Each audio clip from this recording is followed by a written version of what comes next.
Some more Christmas advice? Don't mind if I do. Today we're going to talk about Christmas food. Turkey seems to be a popular choice, but to me it sort of had enough of a chance to prove itself on Thanksgiving. But I find goose, duck, and bald eagle all to be pretty comparable alternatives. Man, the fact that I'm committing a felony right now makes this bald eagle so much tastier. On the sweet side of things, you could do as my mother does and make an obscene amount of candy for every single person you've ever been in the same room with. Or if you're sane, you could just make cookies for your family. Really, the only rule, cookies made around Christmas time must be Christmas themed. And the easiest way to do this is to cut them into vaguely Christmassy shapes. Unfortunately, the cooking process turns most shapes into blobby amoebas only reminiscent of Christmas iconography, but Santa won't care because he isn't real. Pro tip, don't make candy cane-shaped cookies. They're like 2 bites smaller than all the other Christmas cookies, and they burn twice as easily. Plus, what's the theory behind a sweet snack imitating another sweet snack? I just don't get it.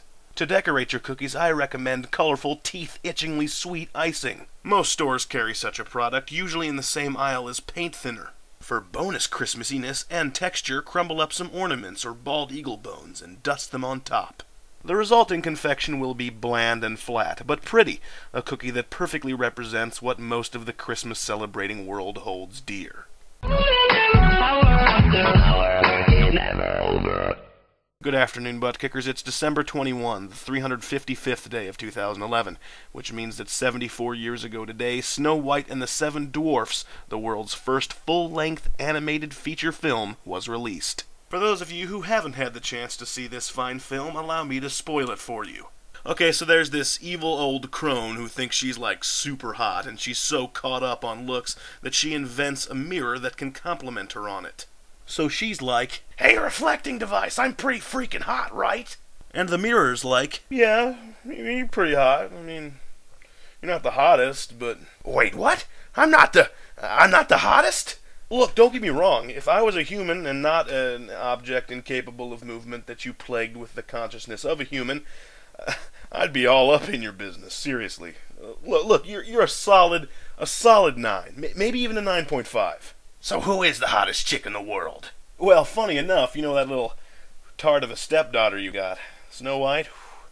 Well, she's the hottest. Imagine that, right? The 2 hottest women in the entire world in the same location. What are the odds? Alright, well, I'm gonna go kill her then. And so the evil stepmom hires a Robin Hood wannabe to take Snow White out into the woods and kill her. Yeah, and I want you to put her heart in a box. That way I know she's dead. Seriously? That seems pretty dark. Isn't this a Disney movie? Then the Robin Hood wannabe gets banished into the Nether Realm for breaking the 4th wall. Anyway, she hires another Robin Hood look-alike and sends him to do the dark task. But as he's taking Snow White into the woods, he thinks, man, this girl is way too vapid and nauseatingly sweet to kill.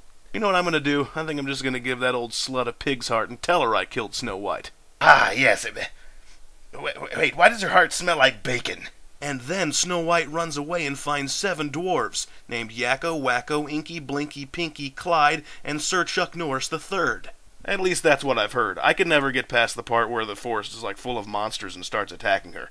Scary stuff. So, I guess I can't tell you anymore. The moral of the story? Walt Disney was an anti-Semite. Until tomorrow, I'm Griff, and I'm still talking. Only 10 days left, homies.